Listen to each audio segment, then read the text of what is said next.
All right, this week's essay is what we call a braided narrative. A braided narrative is a narrative, a story, that tells two storylines. You've got storyline A over here and storyline B over here, and they go back and forth between the two. And the key thing is they have to come together at the end and make one point. And there's connections in between, but they have to come together at the end. The essay you have is what I call the Highway of Lost Girls. I have it in my book. It says the Highway of Lost Girls. I believe what it's called for you guys is the Roadside Killer. Let me double check that. I'm so used to calling it one thing, but it's another. The Truck Stop Killer, I'm sorry. The Truck Stop Killer on this website. It is a braided narrative. You first start reading it and you think it's about Miss Veselka as she lives as a teenage hitchhiker. But then the essay has a line and it hops into the future. Now, I've seen other people use asterisks or maybe 3 asterisks. Either way, there's a break in the paper and she hops into the future where she's talking about the career of Robert Ben Rhodes, who was a serial killer. And before you start thinking this whole paper is about Robert Ben Rhodes, there's another line and she talks about her life as a hitchhiker and her experience with truckers and which ones are safe and which ones aren't safe, and the lingo they use on the radio and that type of thing. And what it does is it hops back and forth between her as a hitchhiker and her life as a hitchhiker and what came before, and Robert Ben Rhodes. And it goes back and forth between these two until finally it comes together at the end. And I'll just go ahead and spoil it for you because I want you to see where this thing is going. I'm going to read the last paragraph. One story Deborah Davis told still haunts me. She was on a trip with her husband, Bob, the last she ever took in his truck. They were heading west on I-10 and stopped somewhere in Arizona at a busy truck stop. By the restaurant door was a young woman with a baby trying to get a ride. Deborah said she looked about 18 or 19 and desperate. Deborah wanted to give her money or do something. Her own sister had been on the street, and she was overwhelmed by the woman at the door and didn't want to just walk away. Rhodes saw what Deborah was looking at. He came around behind her and grabbed her shoulders. He turned her slowly toward the girl and pointed. "You see that, Debbie?" he whispered in her ear. "She's one of the invisible people."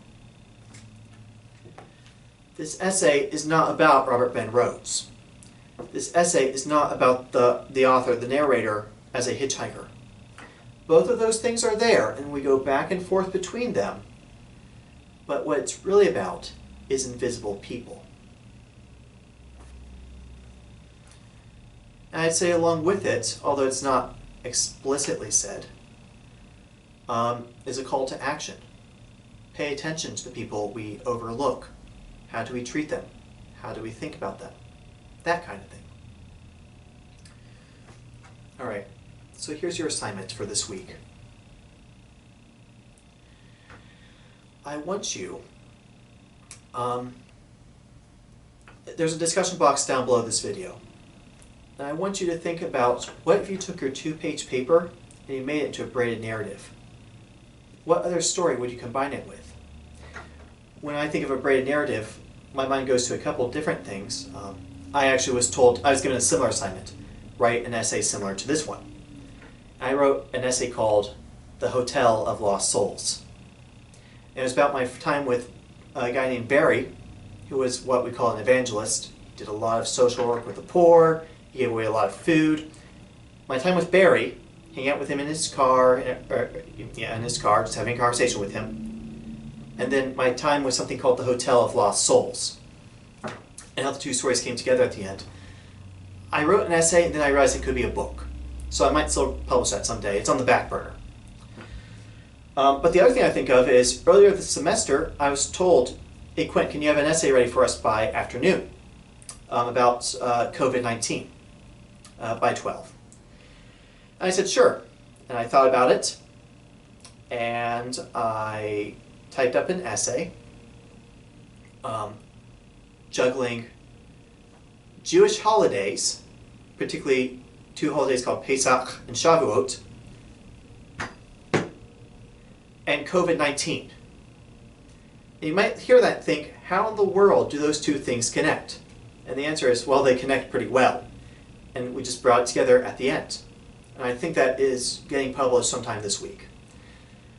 So, writing braided narratives is tricky. It's not hard, it's tricky. You have, how do I want to put this? It's easy. It's actually really easy. You just take two stories and weave them back and forth. But doing it well is tricky because it's bringing them together at the end. Can you bring them into one conclusive point? And do they connect well? Does it all pay off? It depends on the essay. I would not require this for a 2-page paper or for a 4-page paper, but I want you to try your hand at it.